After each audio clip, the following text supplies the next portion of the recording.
நண்பர்கள் அனைவருக்கும் வணக்கம். வாங்க கனவு தேசத்தில் பயணிக்கலாம். கனவு தேசத்தில் உங்களுடன் பயணிக்கும் நான் ராஜ்குமார். நண்பர்களே, இன்றைய காணொலி பதிவில் எதை பற்றி பார்க்க போறோம் அப்படின்னா, ஐயோ விஜய் நம்பி ஏமாந்து விட்டேன் என்று உண்மையை உணர்ந்த பாடி பில்டர் ராஜா பரன், இதை பற்றி தான் இந்த காணொலியில் பார்க்க போறோம். வாங்க காணொலிக்குள்ள போகலாம். நண்பர்களே, அதுக்கு முன்னால நமது விவசாய பணிகள் எப்படி போயிட்டு இருக்கு அப்படின்னா, ஓரளவுக்கு நான் ஏற்கனவே சொன்னேன் பார்த்தீங்களா, இந்த வயலில் வந்து ஒரு 1.5 ஏக்கருக்கு பக்கமாக 3 வயலுக்கு பக்கமாக தக்கப்பூண்டு விதைச்சிருக்கு. இப்போ 5 நாள் ஆகுது. இப்போ எல்லாம் முளைக்க ஆரம்பிச்சிருச்சு. விதையை வந்து பார்க்கணும். ஏன்னா விதையை விதைச்சி தண்ணியை விட்டுட்டேன்.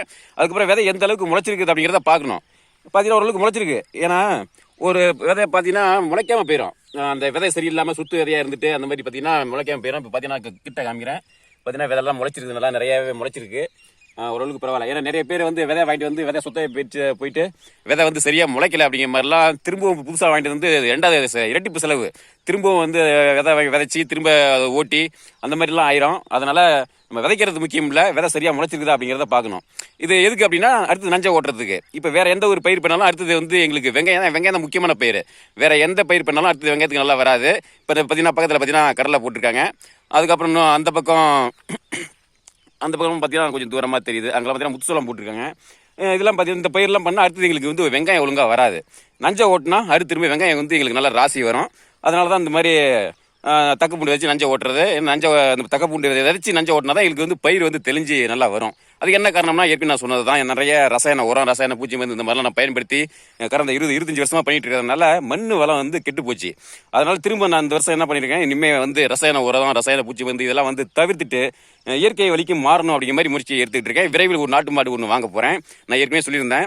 அதனால் நிச்சயம் இயற்கை வழி விவசாயத்தை, நாம் தமிழ் கட்சியினுடைய கொள்கையே வந்து இயற்கை வழி விவசாயம் தான், ஐயா நம்மாழ்வார் வழியில். அதனால் அதற்கான பணிகளை வந்து முன்னெடுக்க போகிறேன். சரி, அது ஒரு பக்கம் இருக்கட்டும். இன்னைக்கு விவசாய பணிகள் என்னன்னா இதான் இருக்குது. இன்னும் ஒரு 10 நாள், அதிகபட்சம் ஒரு 10 நாள் வேலை இருக்குது. இன்னொரு காட்டில் வந்து வெங்காயம் கடைசியாக வச்ச வெங்காயம், அந்த வெங்காயத்தில் பில்லு பிடுங்கணும். எந்த வேலை இருந்தாலும் நானும் கூட வந்து வேலை செய்வேன். நானும் இப்போ போகணும். இந்த காணொலி பதிவை முடிச்சுட்டு சாப்பிட்டு ஒரு 8:30-9 மணிக்கு போகணும். இதுதான் இன்னைக்கு பணிகள் போய்கிட்டு இருக்கு. சரி நண்பர்களே, வாங்க இப்போ நேராக விடயத்துக்குள்ளே போகலாம். என்ன அப்படின்னு பார்த்தீங்கன்னா, பாடி பில்டர் ராஜா பரன் அவர் இருக்காரு பார்த்தீங்களா, அவர் வந்து கடந்த சில மாதங்களாகவே நாம் தமிழ்ச்சிக்கு ஆதரவான கருத்துக்களை வந்து பதிவிட்டு இருப்பாரு. நானும் பார்க்கறது உண்டு, நீங்களும் பார்த்துருப்பீங்க. அப்படி இருந்தவர் திடீர்னு விஜய் கட்சி ஆரம்பிக்கும் போது அந்த மாநாடு நடத்தினார் பார்த்தீங்களா, அந்த மாநாட்டை பார்த்துட்டு அந்த பிரம்மாண்டத்தை பார்த்துட்டு விஜய்க்கு ஆதரவாக வந்து ஒரு பதிவு போட ஆரம்பிச்சிட்டாரு. என்னடா இது, ராஜாபுரன் நண்பர் ராஜாபுரன் வந்து இந்த மாதிரி விஜய்க்கு ஆதரவாக ஆதரிச்சு பேசுறாரு அப்படிங்கிற மாதிரி நமக்கு கூட ஒரு நெருடலாக இருந்தது. அதன் பிறகு அடுத்த 2 நாட்கள்லேயே அதை வந்து திரும்பி விஜய் ஆதரிச்சது தப்பு தான் அப்படிங்கிற மாதிரி உணர ஆரம்பிச்சிட்டாரு. ஏன்னா அந்த நாற்காலியை உடைச்சது, அந்த கூட்டத்தில் நடந்த கலைப்பரங்களை இதெல்லாம் பார்த்த உடனே அவர் உணர்ந்துட்டாரு. இருந்தாலும் இன்னைக்கு நாம் தமிழர் கட்சியில் பயணிக்கக்கூடிய ஒரு 10 வயது சிறுவர்களுக்கு கூட ஒரு அரசியல் புரிதல், அரசியல் தெளிவோட இருப்பாங்க. இன்னைக்கு எனக்கும் சரி உங்களுக்கும் சரி ஒரு நல்ல அரசியல் தெளிவு இருக்கு, ஒரு புரிதல் இருக்கு. ஏன்னா இன்னைக்கு தமிழ்நாட்டுக்கு வந்து அண்ணன் சீமானை விட்டா வேற யாருமே வெளியே கிடையாது. அண்ணன் சீமான் அவர்கள் தான் இறுதி நம்பிக்கை, கடைசி நம்பிக்கை அப்படிங்கிறது நமக்கு தெளிவா தெரியும். ஏன்னா இன்னைக்கு மண்ணுக்காக மக்களுக்காக உழைக்கக்கூடியது ஒரே கட்சி நாம் தமிழ் கட்சி தான், அண்ணன் சீமான் மட்டும் தான். அப்படிங்கும்போது நமக்கு வந்து தெளிவா தெரியுது. ஆனால் வந்து நம்ம ராஜாபரன் அவர்களுக்கு வந்து அவர் மட்டும் இல்லை, இன்னும் அவர் பல பேருக்கும் வந்து இன்னும் உண்மை வந்து தெரியல. அதாவது விஜய் வந்து ஒரு பிரம்மாண்டத்தை பார்த்துட்டு அந்த சேர்ந்த கூட்டத்தை பார்த்துட்டு ஆகா விஜய் வந்து இன்னும் சாதிக்க போறாரு அப்படிங்கிற மாதிரிலாம் வந்து நிறைய பேருக்கு நம்பி ஏமாத்திட்டாங்க. அதில் ஒருத்தர் தான் நம்ம ராஜாபரன். ஏன்னா நம்ம வந்து முழு நேரம் அரசியல் வந்து நம்ம கவனிக்கிறோம், அதனால நமக்கு தெரியுது. ராஜாபரன் வந்து ஒரு பாடி பில்டர், அவர் வந்து ஒர்க் அவுட் பண்ணுறது அந்த மாதிரி இருக்கிறதுனால அவர் எப்போ தொட்டும் பட்டும் படாமல் அந்த அரசியலை கவனிக்கிறதுனால அவர் வந்து தெரியறதுக்கு வாய்ப்பு இல்லை. அதனால காலம் கடந்து இப்போ கிட்டத்தட்ட ஒரு 5 மாதம் ஆச்சுன்னு நினைக்கிறேன் கட்சி தொடங்கி. அதன் பிறகு அவருடைய செயல்பாடுகளை பார்த்து தான் நம்ம ராஜாபரன் வந்து இந்த உண்மை வந்து உணர்ந்திருக்காரு. அவர் மட்டும் இல்ல, நிறைய பேர் உண்மை வந்து உணர்ந்திருக்காங்க. விஜய் வந்து ஒரு வெட்டு ஒரு ஒண்ணுக்கு இல்லாத ஒரு புஸ்வானம், ரொம்ப பிரம்மாண்டமா எதிர்பார்த்தோம், கடைசியில் பார்த்தா புஸ்வானமா போயிருச்சு அப்படிங்கிற மாதிரி நிறைய பேர் உணர ஆரம்பிச்சிட்டாங்க. இப்படி நடுநிலையானவர்கள் வந்து இப்படி இருந்தாலும் அந்த டைகார்டு ரசிகர்கள் அப்படின்னு சொல்லி இருப்பாங்க பார்த்தியா, விஜயோடைய தீவிர வெறியான ரசிகர்கள். அவங்க எதை பற்றியுமே கவலைப்பட மாட்டாங்க.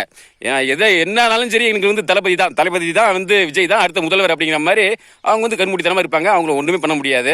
ஏன்னா அவங்க வந்து அந்த அளவுக்கு ஒரு மிகப்பெரிய ஒரு போதை, அண்ணன் சீமானவர் சொல்லுவாங்கல்ல, இந்த சாராய போதையை கூட குடிச்சிட்டு விழிஞ்சு எந்திரிச்சா தெளிஞ்சு போயிடும்.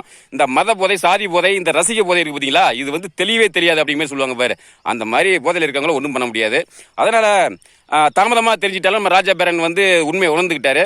சீமான் தான் இன்னைக்கு வந்து அதில் தெளிவாக ஒரு கருத்து சொல்லியிருந்திருப்பாரு. அன்னைக்கு அண்ணன் சீமான் வந்து எந்த செய்தியாளர் சந்திப்புலையும் சரி இன்னும் வேற ஏதாவது கேள்வி இருக்கா அப்படிங்கிற மாதிரி எல்லாம் சாப்பிட்டு மாரி இங்கே வந்து எல்லா கேள்விக்கும் பதில் சொல்றாரு. ஆனால் இன்னும் வரைக்கும் கட்சி தொடங்கி 5 மாசம் ஆகுது, இன்னும் வந்து ஒரு செய்தியாளர் சந்திப்பு கூட நடத்தலை அப்படிங்கிற மாதிரிலாம் அதில் கருத்துல பதிவிட்டு இருப்பாங்க. அதில் பார்த்தீங்கன்னா நான் அந்த கருத்துக்களை பின்னோட்டத்தில் பார்க்கும்போது நிறைய விஜய் ரசிகர்கள் கூட ஏற்கனவே பல காணொலியில் பார்த்துருப்போம். அந்த காணொலிக்கு கீழேயும் நிறைய விஜய் ரசிகர்கள் என்ன சொல்லியிருப்பாங்க, நான் வந்து தீவிரமான விஜய் ரசிகன் தான், ஆனால் ஓட்டு வந்து நான் ஆதரிக்கிறது நாம் தங்கச்சி சீமானம் தான் அப்படிங்கிற மாதிரி அதில் தெளிவாக சொல்லியிருந்திருப்பாங்க. அப்போ இப்போ சமீபத்தில் ஒரு புள்ளி விவரம் தான் சொல்லியிருந்திருப்பாங்க. அதாவது 3 விஜய் ரசிகர்களில் ஒருத்தர் வந்து நாம் தங்கச்சி சீமானம் தான் ஆதரிக்கிறாங்க அப்படிங்கிற மாதிரி. அப்ப இதெல்லாம் வந்து விஜய் எல்லாம் பார்க்கிறாரா என்னன்னு தெரியல. அப்ப விஜயுடைய தீவிர ரசிகர்களே வந்து சில பேர் 3 ஒருத்தர் வந்து நாம் தமிழ்ச்சிக்கு ஆதரவாக தான் இருக்காங்க அப்படிங்கிறது நமக்கு தெரியுது. இதெல்லாம் மீதி இருக்கிற இந்த விஜய் ரசிகர்களை நம்பி இந்த எந்த ஒரு அரசியல் புரிதல் இல்லாத விஜய் ரசிகர்களை நம்பி இந்த ரசிகர்கள் நம்பி விஜய் எப்படி தான் களத்தில் இறங்குறாரோ அப்படிங்கிற மாதிரி நமக்கு ஒரு கேள்வியா இருக்கு. மொத்தத்தில் இந்த விஜய் அப்படிங்கிறது ஒரு தேவையில்லாத ஆணி தான் நமக்கு வந்து சொல்ல தோணுது. ஏன்னா ஏற்கனவே நமக்கு இருக்கிற அரசியல் புரிதலை வைத்து பார்க்கும்போது கமல் கட்சி தொடங்கும் போதே இது தேவையில்லாத ஆணி அப்படிங்கிற மாதிரி நான் உணர்ந்துட்டேன். நிறைய பேர் நம்ம உணர்ந்திருப்போம். அதே மாதிரி தான் இந்த விஜயை வந்து கட்சி தொடங்கும் போது இது ஒரு தேவையில்லாத ஆணி தான், இன்னொரு ஆணி தான், இன்னொரு லக்கேஜ் எக்ஸ்ட்ரா லக்கேஜ் தான் அப்படிங்கிறத நம்ம உணர்ந்துட்டோம். ஆனால் என்னென்ன அரசியல் புரிதல் இல்லாதவங்க தான் வந்து விஜயை வந்து மாற்றம் தருவாங்க. சில பெண்கள் எல்லாம் பேட்டி கொடுக்கறத பார்க்கும்போது நமக்கு அப்படியே மன வேதனையா அப்படியே ரணகலமா இருக்கு. ஐயோ விஜய் வந்துட்டாரா, அவர் வந்து எல்லாம் அதை செய்ய போறாரு இதை செய்ய போறாரு அப்படிங்கிற மாதிரி ஒரு அரசியல் புரிதல் இல்லாம தெளிவு இல்லாம அதை அந்த உணரும் போது அதை பார்க்கறதுக்கு இவ்வளவு அறிவு இல்லாம அரசியல் புரிதல் இல்லாம இருக்காங்களே அப்படிங்கிற மாதிரிலாம் ரொம்ப மனசு கஷ்டமா இருக்கு. என்ன பண்றது, மக்கள் அந்த அளவுக்கு அறியாமையில இருக்காங்க. பெண்கள் வந்து இந்த சீரியலை பார்த்துட்டு திரைக்கவர்ச்சியை பார்த்துட்டு ஒரு அறியாமையில் இருக்காங்க அப்படிங்கிறதெல்லாம் வந்து அது குறிப்பாக இந்த இளம்பெண்கள் இருக்கிறத பார்த்துட்டு நமக்கெல்லாம் வந்து ஒரு வேதனையாக தான் இருக்கு. நிச்சயம் வந்து அது சரி பண்ணணும். நம்ம வந்து ஒரு புரிதல் ஏற்படுத்தணும். எதுக்கு இருக்கோம், நிச்சயம் வந்து இந்த ஒரு 10 நாள் வேலை பணிகள் எல்லாம் முடிச்சுட்டு அதன் பிறகு வந்து எனது கிராமத்தில் வந்து எனது கட்சி வந்து கட்டமைப்பை ஏற்படுத்தி நம்ம கட்சியினுடைய கொள்கையை வந்து மக்களிடம் கொண்டு போய் திண்ணை பிரச்சாரம் மூலமா துண்டறிக்கைகள் மூலமா அது கிராம கருத்தரங்கு மூலமா அதை வந்து நான் மக்களிடம் கொண்டு போய் சேர்க்க போறேன். முக்கியமாக இந்த கிராம கருத்தரங்கு சொன்னேன் பார்த்தீங்களா, அதை வந்து இந்த ப்ராஜெக்டர் மூலமா வந்து ஒரு அந்த கிராம கருத்தரங்கை வந்து நான் ஒரு முன்மாதிரியா நான் வந்து செய்து காட்ட போறேன் அப்படிங்கிறத தான் நான் ஏற்கனவே சொல்லியிருக்கேன். அது நிச்சயம் விரைவில் செய்து காட்டுவேன். அதான் நிச்சயம் வந்து ஒரு நாட்கள் அதை சிறப்பாக முன்னெடுப்போம்.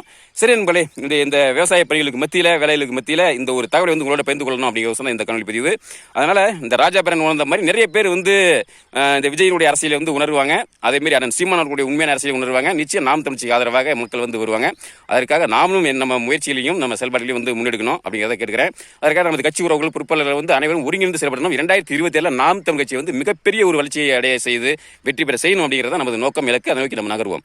சரி நண்பர்களே, மீண்டும் அடுத்த ஒரு பதிவு சந்திப்போம். நன்றி, வணக்கம்.